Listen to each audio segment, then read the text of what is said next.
I'm David Rubio, and this is speech number 3, the informative speech for COM 101. Now, wouldn't it be great if all the things in your imagination were able to become a reality? Well, if you were a Green Lantern, that's exactly what would happen.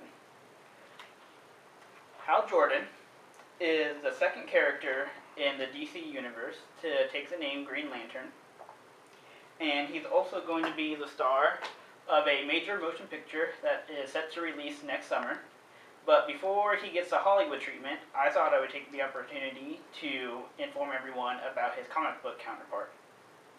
Now, I've been an avid reader of comic books since about 6th grade, so I'm pretty qualified to talk about this topic.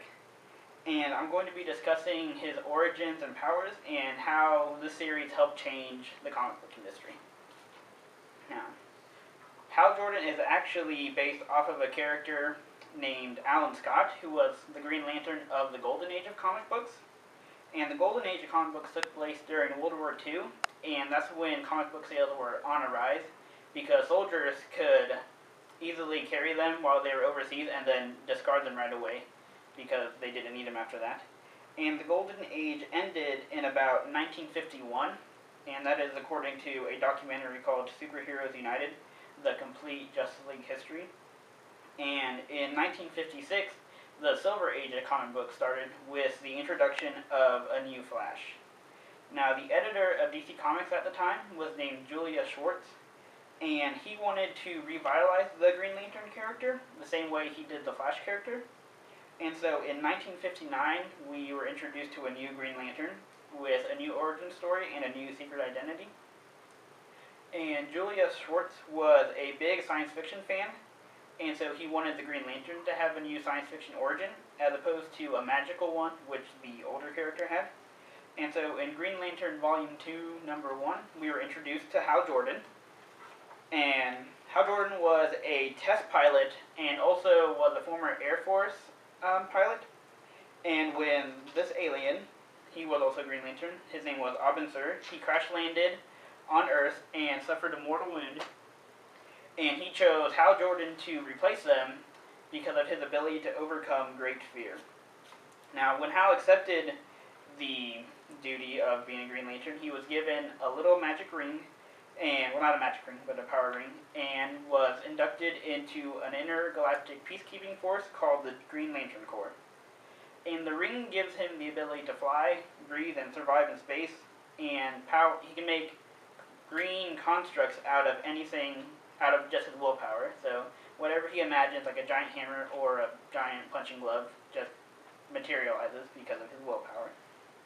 And in that respect, he is kind of like a modern-day Aladdin, because in the original 1001 Arabian Nights, Aladdin was given a magic ring by the sorcerer to help him retrieve the magic lamp, which held a great genie inside. But when the sorcerer tricked him, he had to use the ring, which also had a less powerful genie in it, to escape and recover the lamp once the sorcerer stole the lamp.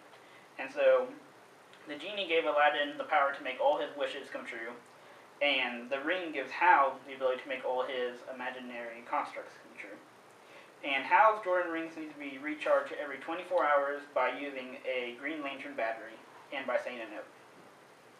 Now, the origins have been poked and prodded throughout the ages, and each new writer adds a little bit of his own to it, but it's still always the same general story. Test pilot, ring, alien, is pretty much the gist. And in 2008, writer Jeff Johns helped to add to the story by establishing that the reason Hal Jordan could overcome great fear was because he suffered a childhood trauma of seeing his dad die in a plane crash during an Air Force demonstration. And when he saw his greatest fear come to life, he figured there was nothing else to be afraid of. And so that's how he can overcome great fear. When Hal Jordan was introduced, he was a great success, and the series took off like a rocket. And the reason for that is because the Green Lantern series did a lot of things that no other comic book had done before. One of the first things that the Green Lantern series did was break a lot of ground by using different types of boxes in the comic book pages. Most comic books had 6 panels at the time, and they were 6 equal-shaped rectangles on each page. But the Green Lantern artist decided to make the scenery as big as he wanted and had the boxes shaped around the scenery and not the other way around. And they were also very progressive with their characters. Hal Jordan's love interest was Carol Ferris, and instead of being your regular damsel in distress who had to be saved every 5 minutes, she was the owner of the airfield that Hal Jordan worked at and also his boss. And she was a very strong and independent woman, and at the time that was a rare thing in America and especially rare in comic books, and so that broke a lot of ground. And they also did great things with minority characters. They put minorities in front row characters, which was never done really in comic books. Hal Jordan's best friend was an Inuit named Tom Kalamaku, and later on in the series, Jon Stewart became the first African American superhero at DC Comics, which was a big deal. And the series also helped with story advancements.